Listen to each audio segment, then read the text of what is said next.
একটা রাস্তা করছেন একদিন হয়েছে, রাস্তায় ইয়া দিলে এরকম কাঁথার মতো উঠে যাইতেছে। আপনি এটা কি এটাতে কোনো খোয়া দিছে না, এটাতে পাশের বাড়ির বালু মাটি দিয়ে করে রাখছে। এই যে এগুলা কি কোনো রাস্তা বলেন আমার বুঝা। এবং এই যে মাটির উপরে হচ্ছে পিচ ঢালাই দিচ্ছে, এবং এখানে দুর্নীতি করবে, এটা হচ্ছে যে সাহসটা হয়েছে, এটা তো অনেক মানে 5ই আগস্টের পরে। এই কন্ট্রাক্টরটা কই? এই যে ওনারা সরকারি কর্মকর্তা, এখানে রাস্তার এই অবস্থা কেন? ভালো হয়েছে, আপনি স্পষ্ট কথা বলবেন। এটা কি রাস্তার কাজ ভালো হইতেছে না খারাপ হইতেছে? মাটির কারণে আমরা রাস্তা খারাপ। আপনি আমাকে আস্তে আস্তে খারাপ হচ্ছে, এই টান দিলে রাস্তার পিছু উঠে যায়, কোন পৃথিবীতে আছে? থানা ইঞ্জিনিয়ারকে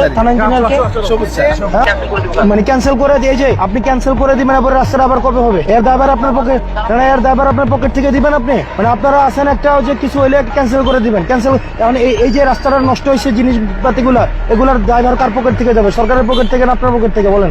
আর জনগণ যে দুর্ভোগে যাবে, আবার যদি রাস্তা কাজটা বন্ধ হয়, আবার তো আবার 4-5 মাস 1 বছর বিছাবে। আপনারা তো রাস্তা ক্যান্সেল করে আপনারা বাদ, এরপরে যে রাস্তাটা আবার হচ্ছে এই 1-1.5 বছর পিছাবে, ওইটা কেন? আপনি আসছে, আপনি দেখেন নাই যে রাস্তার 40 মিলি দেওয়ার কথা কিনা 22 থেকে 25 মিলি দিচ্ছে। এরপর হচ্ছে ইট দেওয়া নাই, মাটির উপরে পিচ ঢালে দিচ্ছে, পিচ টান দিলে হচ্ছে আপনার উঠে যাইতেছে। আপনি ক্যান্সেল করে দিবেন, কিন্তু আপনারও তো হচ্ছে বিচার হওয়া উচিত। আপনি এগুলো দেখে আপনি কেন অভিযোগ করেন নাই? ওনার নামে অভিযোগ দেন তো।